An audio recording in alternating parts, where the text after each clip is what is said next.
том, как уходили на войну советские солдаты, снято множество фильмов, написано много книг и песен. Но только те, кто выжил в страшные военные годы, могут знать всю правду о боевых действиях и понять невосполнимую цену победы. Во всей стране помнят и чтят тех, кто прошел этот тяжелый путь, и погибших на поле боя, и живущих ныне. В Якутии также с большим трепетом встречают каждый весенний месяц май – Победный май. Именно этой датой исчисляются годы жизни ветеранов, свидетелей и героев тех страшных событий. Потому дорога каждая встреча с ними. А встретившись, понимаешь, сколько же в них боевого духа и энергетики. Среди них и наш герой Алексей Данилович Вересовой.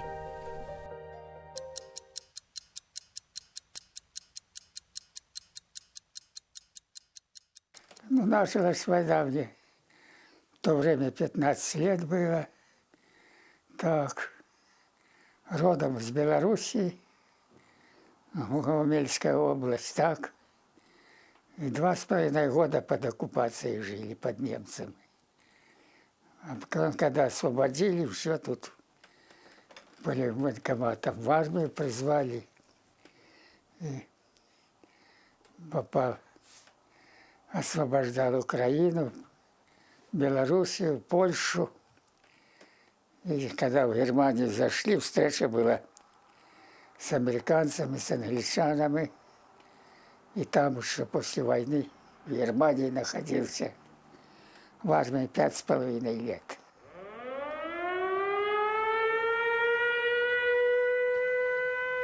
Внимание! Говорит Москва. Сегодня, 22 июня, 4 часа утра, без объявления войны, германские войска напали на нашу страну, атаковали наши границы во многих местах и подвергли бомбардировке города Житомир, Киев, Севастополь, Каунас и другие. Когда объявили это по радио, объявили, и на третий день они уже у нас были, немцы. Так, ну тут, когда они наступали, мы в деревне находились, а когда уже отступали, то все деревни в лес ушли. Деревню бросили, все в лес ушли. Все полностью семьями, потому что они там уничтожали народы, сжигали, все так. Пришлось в лес уходить, в глухомань. Отец, мать, сестры, брат, все. В 43-м году призвали. Обучили, и потом на фронт, когда привезли, и все там уже началась фронтовая жизнь, все.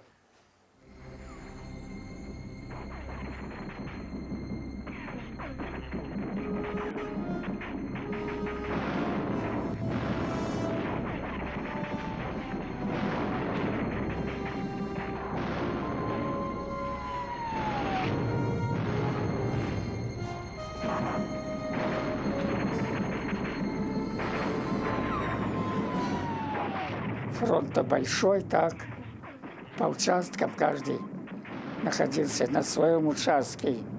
Были случаи в рукопашные, переходили, все было. Война есть война, все там всякое было. Было.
снаряды, пули рвутся, все.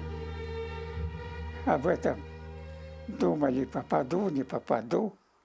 Это ж такое дело, так. Я в траншее был, когда контузило меня миной. Если бы наружу был, не в траншее, то, может, и разнесло бы. А я находился в траншее, и в это время прямо передо мной мина взорвалась, и вот тут меня контузило. Так. А страшно, особенно первый бой был, а потом все, привыкли, так, как и надо.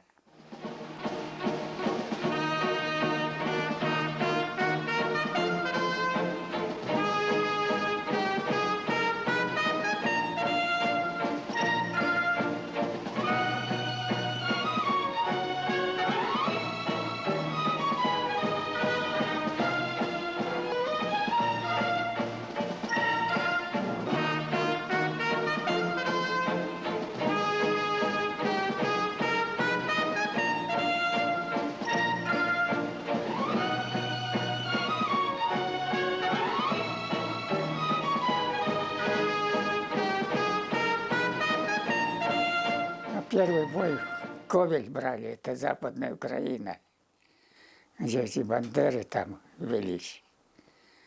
Вот это у нас первое боевое крещение было, когда брали город Ковель. Во время боя потеряли двоих. Командир отделения, парень был Можайко и связной Алексеенко. В первом бою двоих потеряли. Наша рота была автоматчиком-разведчиком. 34 человека. Приказ был ночью наступать. Наступали и днем, и ночью. Вот. Ночи темные, как раз мы заняли немецкие траншеи. Сидели, и там мне пуля проскочила через плечо сюда. Бок теплый стал. Я рукой залез, а что темно, не видно, что. А потом командир взвода, старший лейтенант Вилков был, кричит: на ужин привезли. Я говорю, меня ранило. Он, а где оружие? Вот оружие лежит. И у меня попала пуля в автомат. Я когда сел в траншею, автомат снял, рядом положил. Но он пришел, меня перевязал и в медсанбат отправил ночью. Там лес был, по лесу я прошел, ну, наверное, 1,5 километра и медсанбат. Тут уже приняли и находился, пока вылечился в медсанбате. У Польши это было все. И контузия, и ранение в Польше получил я.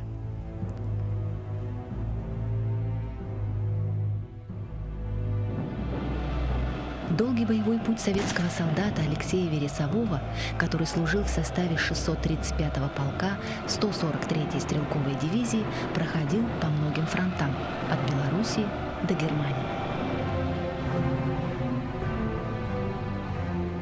Воевали, когда до Польши дошли, мы думали, что кончится война. Оказывается, возобновили, продлили. Был лозунг «добить зверя в его собственной берлой».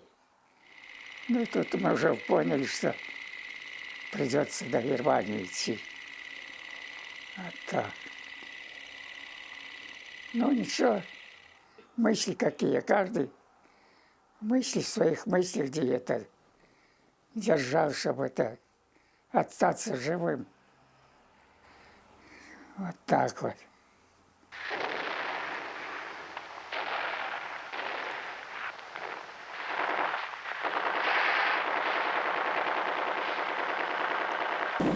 Aber jetzt legen wir die mal mit der Artillerie ein, dass in Hören und Sehen vergeht. Feuer! Feuer!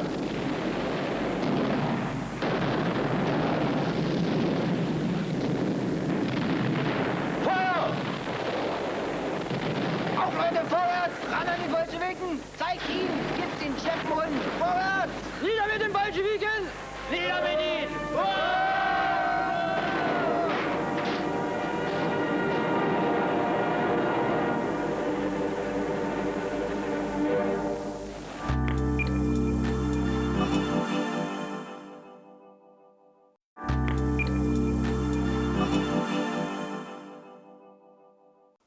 В Германию вступили, было к нам обращение не издеваться над немецким народом, потому что мы воевали не с народом, а с гитлеровской армией.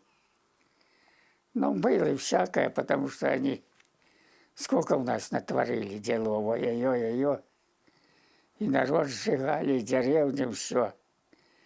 Но были случаи всякие тоже, не без этого, так.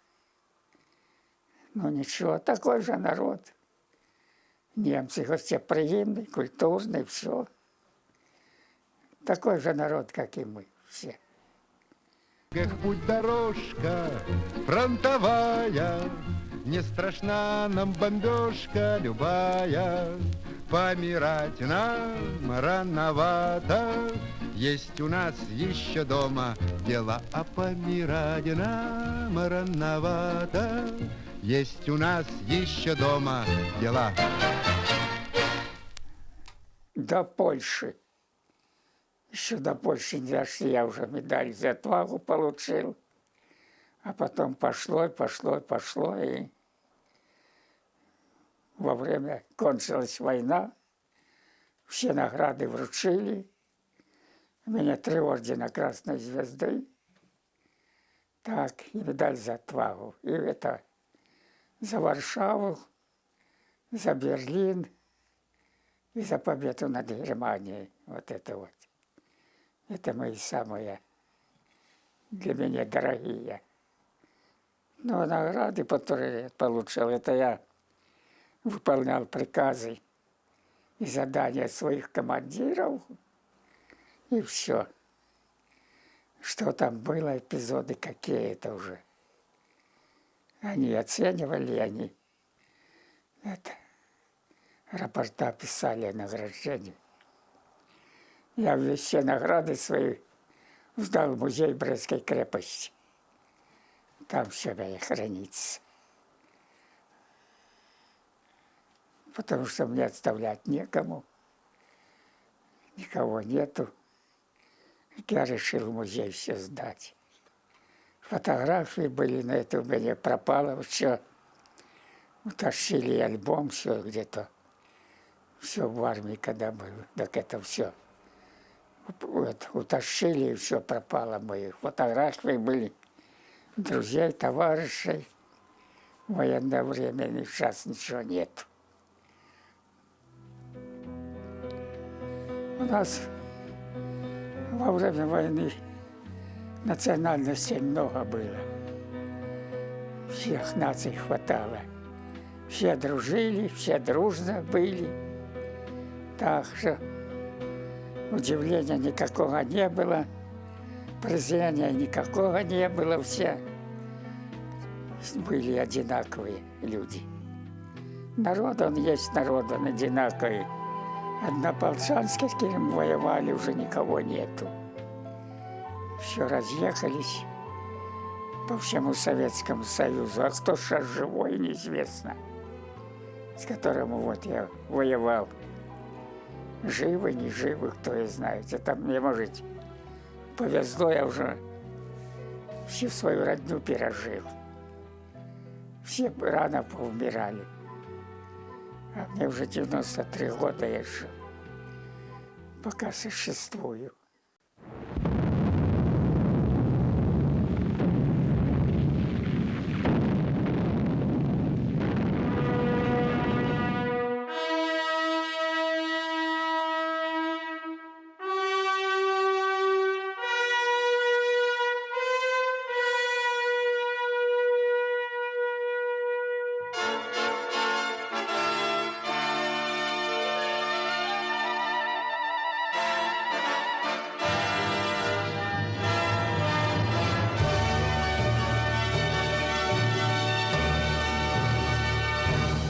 на Эльбе были, когда война закончилась. Где встреча была с американцами, с англичанами. Ну, нас там не держали, мы там 2 часа каких побыли, когда ликвидировали этот плацдарм на Эльбе, да? И сразу погранвойска сунули, сразу. Нас убрали оттуда, нас не пустили туда, за Эльбу. Мост подорванный был, город Таргау. Как они к нам, англичане, американцы, перешли. Торжествовали, радовались, когда война кончилась, все. Вот так. И пели, и танцевали. Помнит Вена, помнят Альпы Дунай, тот цветущий и поющий яркий май. Вихрь венце в русском вальсе сквозь года, помнит сердце. Вот это вот 4 сержанта, которые водрузили знамя победы над Рейхстагом. И вот что получили. А Ягоров и Кантария, они не первые были. Они сами говорили, что не мы первые.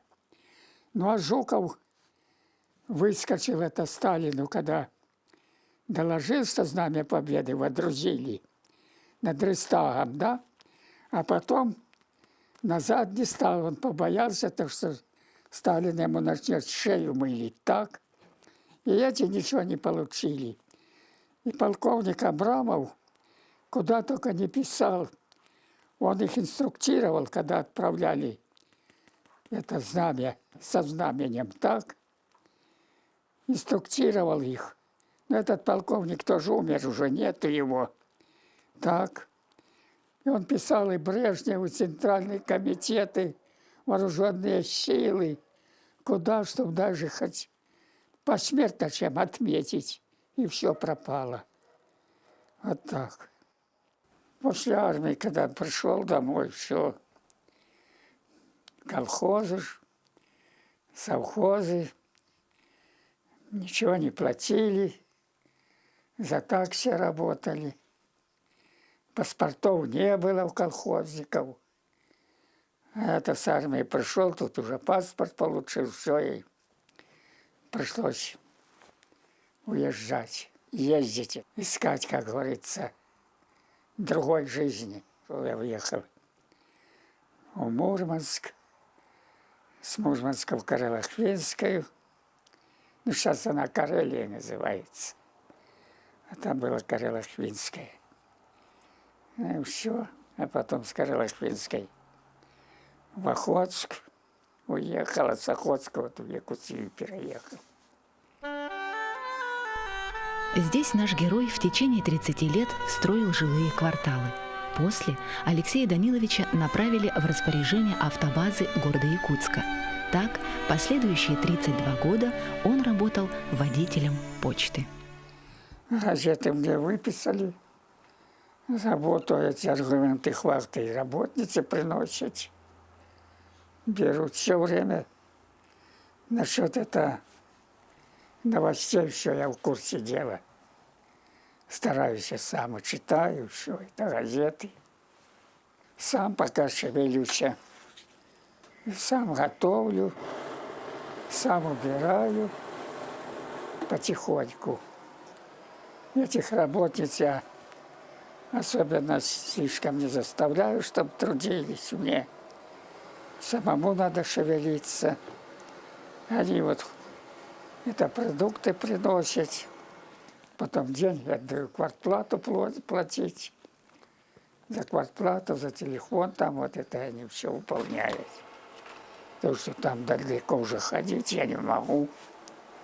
Ну ничего, так пока. А так-то стараюсь сам убирать. Ну что, пол протереть, это с отдыхом делаю, все. Готовлю тоже с отдыхом. Так, посижу, полежу.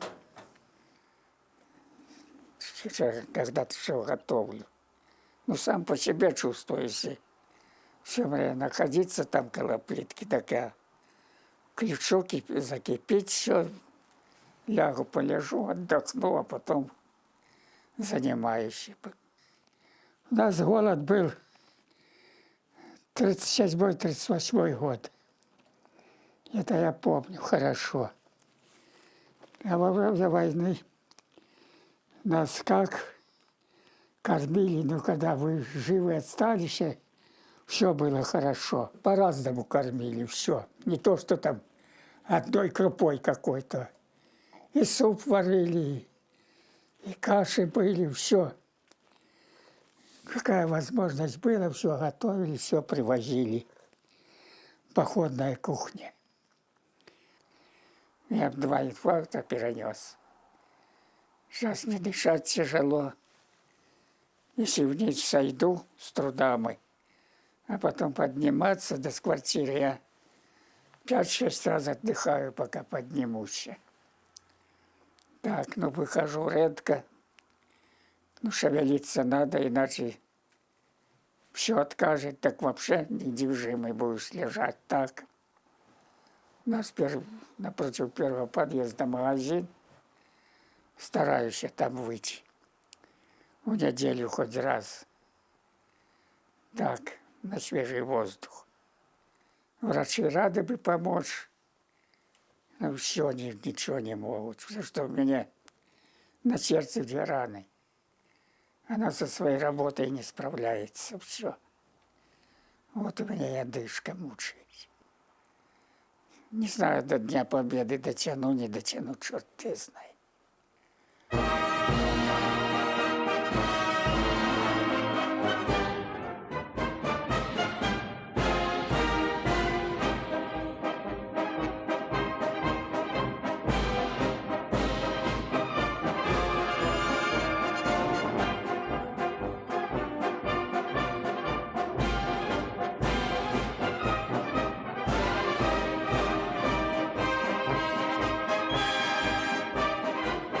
Потихоньку дойду. Это друзья будут вместе сопровождать до площади Победы.